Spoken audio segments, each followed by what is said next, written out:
after you treat the patient of 3.2, the mean difference in this case becomes what? What's the mean difference? Is it 1.9? Something like that, which needs to be confirmed. You have such kind of the mean difference. There is a mean reduction in blood glucose of 1.9. Then the next question you ask yourself is that, can I see such a mean reduction even if the drug does not work? How to confirm that? The p-value that will come out. You might get a p-value equal to 0.03. The question is, does this drug work? What's the answer? Does the drug work? If you get such a mean difference and a p-value of 0.03, are you sure?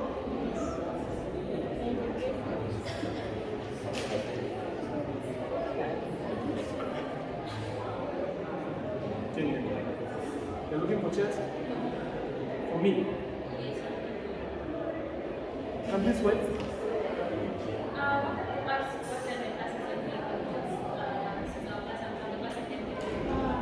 No, it's not your class. It's nobody's class, actually.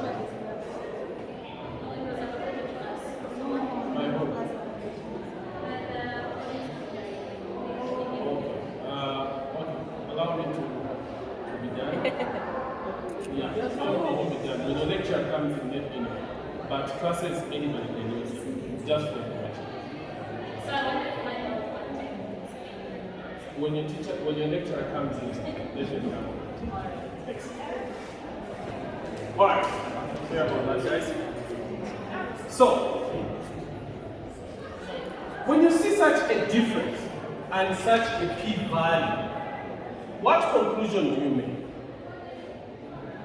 Is there a statistically significant difference between the blood glucose concentration that the patient will have before and after they are treated?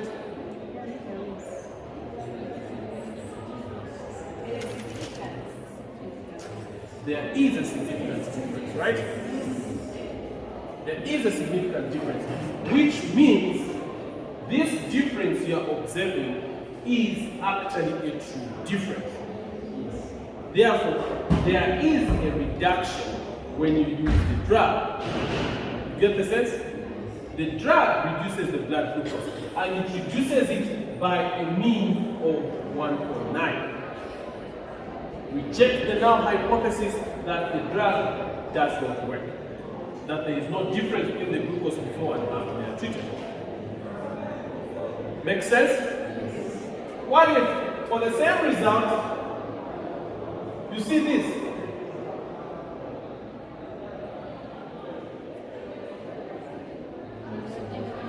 There is no difference. This just means that it is possible for you to observe such kind of a difference even if the drug does not work.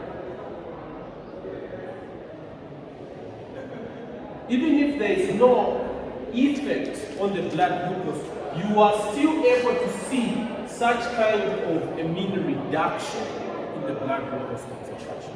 The drug does not work. The difference you're seeing is just by chance. You can see such kind of a difference even if there is no difference. You should know, however, that this kind of a result, you're able to see it, but this again is linked to how big the sample size is. You're able to make a wrong conclusion, not seeing the difference even if the difference is there, simply because you do not have enough power to observe the difference if the difference is there. You get the sense? We talked about the issue of power. It speaks about power also. You need to know there is an issue of power also related to the conclusion you make. Is that okay, guys?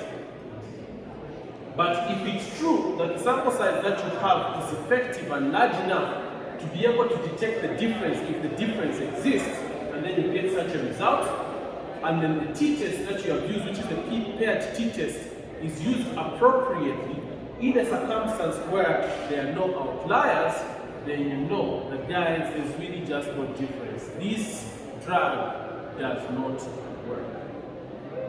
Does not significantly reduce the blood count. Is that okay?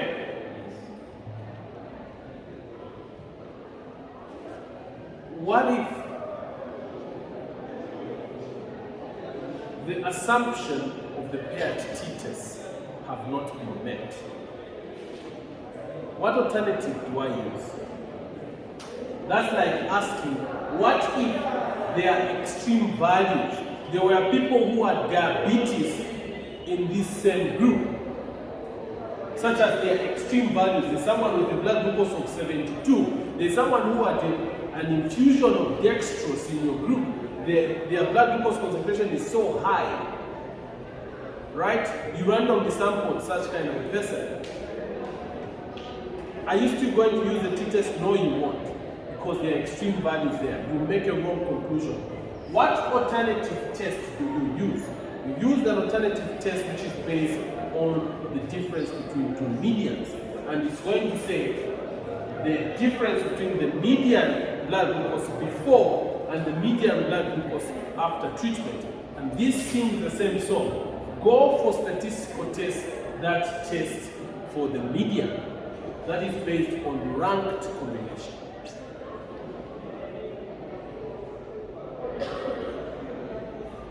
Paired t-test can be used in this circumstance only when the assumptions have been met. If the assumptions are not met, you can't use the paired t-test. What you use is the alternative of the paired t-test. And that alternative of the paired t-test is called the Wilcoxon Rank. It's actually the signed rank. Remember, the first one was Wilcoxon rank sum. This one is Wilcoxon's signed rank test. Sounds similar, right?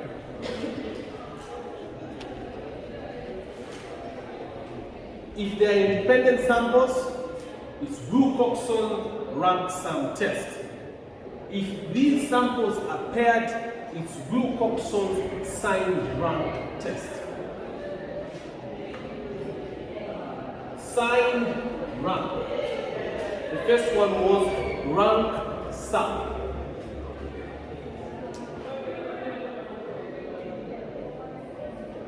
And what the Wilcoxon signed rank test is saying is that there is no difference between the median before and after the treatment. There is no difference between the median groups before and after treatment.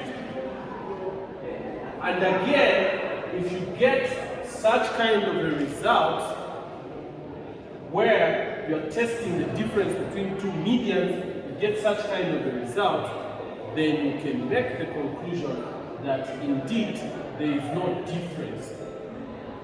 You fail to reject the null hypothesis that there is no difference between the median before and after treatment, which just means the drug is not working.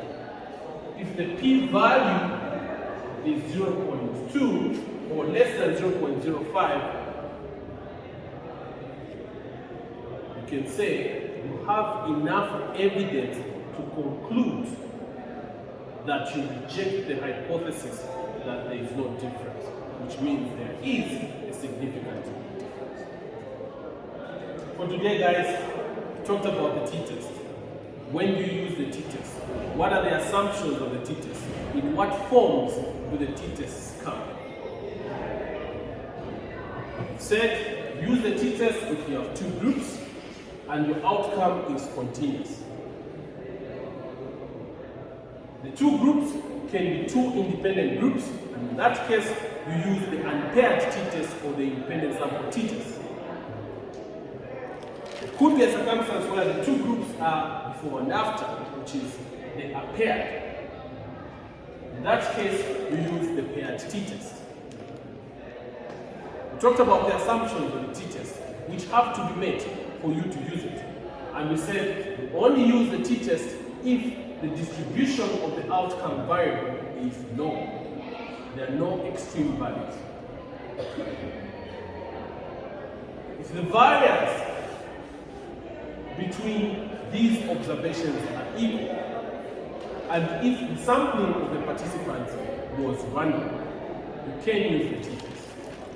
And of course, it talks about if the sample size is large enough. And what is considered large enough is usually anything above 30 most of the time, right? And you know why a large sample is important, because that gives you power to observe the differences. The difference is there. You know that as the sample size is becoming larger, the effect of one observation on the mean reduces. We demonstrated this, right? Where we got a whole group of 3,000 children and put an old man in that class. The effect of that old man was insignificant, right? The mean still remained the same.